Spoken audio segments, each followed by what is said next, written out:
Getting loser, we're launching a business. What, like it's hard? Oh my god. Hey guys, welcome to my Boss Babe series where I show you guys what it takes to launch your business because I'm launching mine in about 2 months. So let's get started, shall we? Number one, when you're launching your business, you need to think about what it is that you want to do essentially. So you need to do a lot of research to figure out which niche you want to be in, which category you want to be in. And you need to do a ton of more research in terms of like who your target audience is, buyer personas, what you want your voice to be, your brand voicing. You need to scope out your competition. You need to figure out, okay, how does it work in your industry? I already did all my research and everything for the last 2 years because that's how long I've been working on my business. That's how long I've launched and been open for. Okay, that last part is iffy. I don't necessarily have to do so much research and groundwork for this relaunch. There's still a little bit of research that I had to do. Anyways, what I'm going to show you guys right now is a sneak peek of what I'm going to be sending my brand designer. This go around, I am using a brand designer. You don't have to use a brand designer if you don't want to. I found my brand designer on Fiverr, so they don't necessarily have to be like super expensive. I'm going to bring you guys in closer and you guys are going to see what I'm dealing with right now, okay? Okay, so what you guys are seeing is kind of like the brand brief that I have made so far. I'm still working on it, still a work in progress, but it's kind of what I have so far. And I'm going to send a new one to our designer, brand designer. Essentially, this is what I'm working on right now. And the brand brief consists of our brand DNA, which I use to keep us guided in all the decisions that we make. And our brand DNA, for me specifically, is composed of what your brand purpose is, what your brand mission is, and your brand values, and kind of like the vision you have for the brand and what it is that you want. So your brand DNA is essentially like kind of your why at its core purpose. So like why you're making this brand. Think about why you're making this brand, and that is something that you should always keep in mind when you're making decisions for the brand. Next thing is a target audience. Most people stop at a target audience. I decided to make 2 buyer personas just so like I really kind of like hone in on who I want my target audience to be and who is buying my products. I made 2, but you can make as many as you want. You don't have to, like just a general but also deeper understanding of who your target audience is all that you need.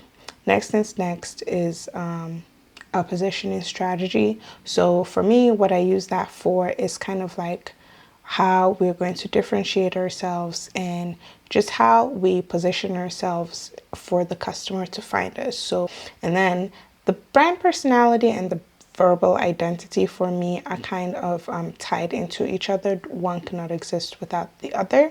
So they're pretty similar in those things. The brand personality is essentially is like how your brand comes across to other people, and voice, verbal identity is a good way, like it's a big part of how you come across to other people. You don't need it. Like I think just a brand personality is fine, but I just decided to like go in further and create a verbal identity just so I always keep in mind like, hey, this is how you said you want to come across to people. This is how you should come across to people. And then I have our brand messaging. And so the brand messaging is tied in to your brand DNA, but it's also kind of like its own separate thing. So that's kind of like, I think the brand messaging is more like the outward way of saying what your brand DNA is for the most part. And then we have our brand story. I know what our brand story is, but saying it in a way that draws people in was kind of one of like the hardest things that I've done, because it was just like words just seem to escape me for the most part when it comes to like telling our brand story, because it's like, you know what it is as the owner, as the founder, as someone who works there, etc. You know what your brand story is, but then trying to explain that to someone else just becomes so difficult. This is what I have so far, and I think that that's pretty good.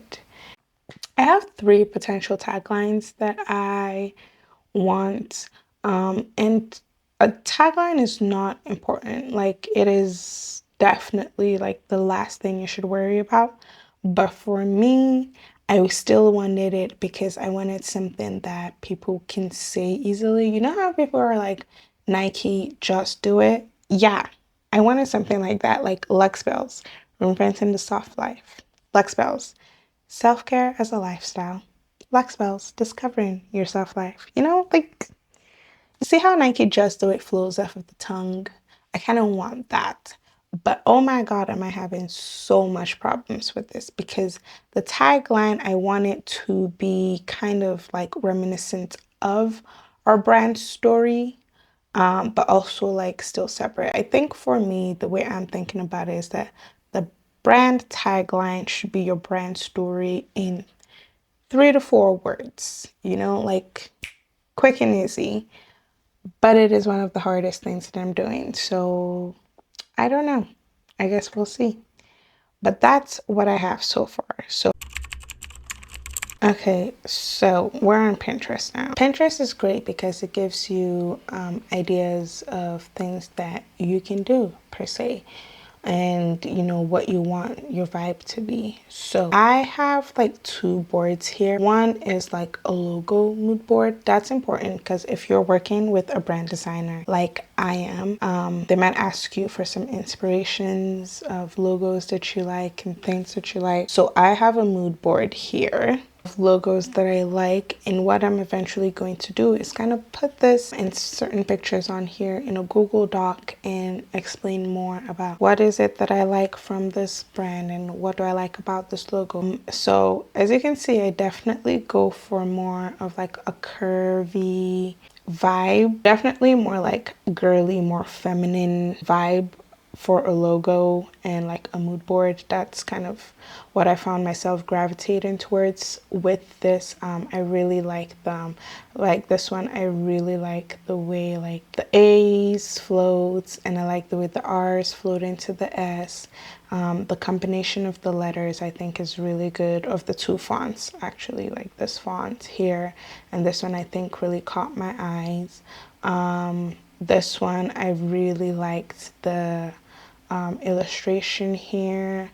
I like the way everything seems so classic, which is kind of what I want my vibe to, my brand to give anyways.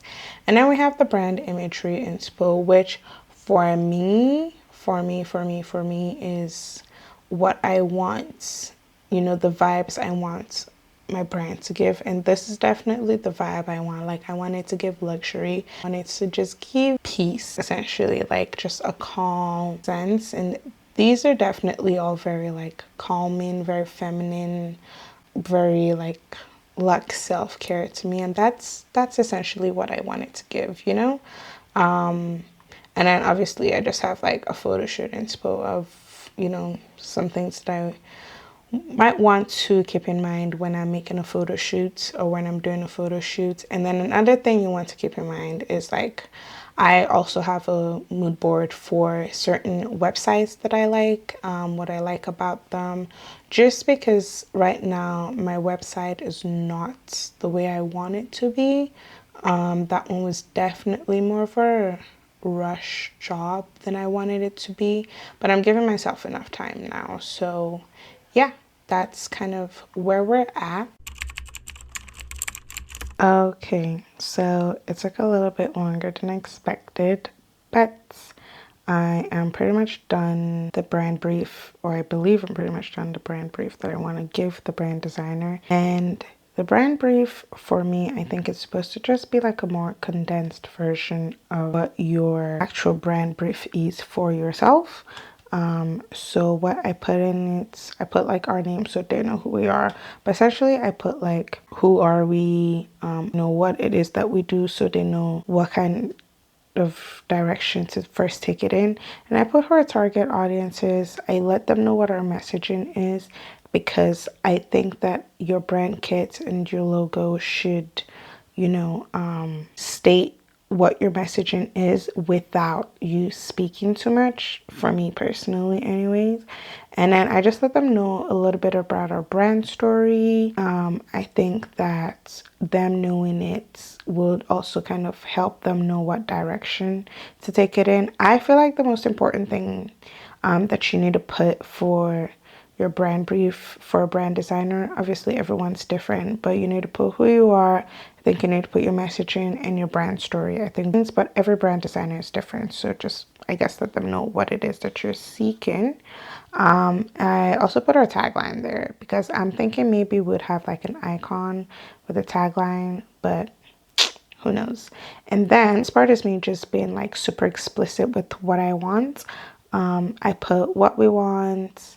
So we want a brand design that will reflect our story, and I want the brand design to communicate, calmness, luxury, and elegance, but in a fun way. Like I want it with color, not just like super neutral, because that's what I don't like. And our whole thing is that we're redefining luxury, we're redefining the soft life, we're making self-care a lifestyle, and I want it to be fun and exciting for our customers. A lot of when you think of like luxury brands or brands that have the same kind of thing, they usually use a lot of neutral colors, and I know why they use neutral colors, but I just want us to stand out, and I want us to redefine it, because to me, as an African, luxury isn't, neutral. We're usually very colorful people. So I want the brand to reflect that. And I put what we don't want, I don't want the color pink. I just don't. I feel like a lot of people use the color pink in body care business, and I get that because it's meant to be girly. But I feel like if I were to use that, it would literally, like, we would blend in with the crowd, and I do not want that. And I also put like a little bit of logos that we like and why we like the specific logos. I pulled that from our Pinterest mood board that I showed you guys a little bit ago, but I just pulled some of it. I really honed in on what I want, and I also showed them some like vibes we like, or the pictures that I chose. And so that's just so they know specifically what direction that we are going in, so that they know what direction to also take our brand kit in. Because one thing I've noticed in doing my research is that you want to be super duper clear with your brand designer about what it is you want. If you're not, then that causes problems, because you have a specific idea in mind as to what it is that you want, but you haven't communicated that to them. So they go kind of based off of like the little that you've told them, thinking this is what you want. My biggest tip and my biggest advice would be like, be super duper explicit. You want to hammer it in all the time. I don't think it's possible for you to over communicate what you need. I do think you can under communicate, but I don't think you can over communicate it. That's what we have so far. I'm gonna make a couple changes though. I'll bring you guys actually more along with me, and then we'll delve more into my brand brief. It's not the final one like I've mentioned, but it's what we have going so far. So I'm gonna take you guys along with me as we delve more into that, okay?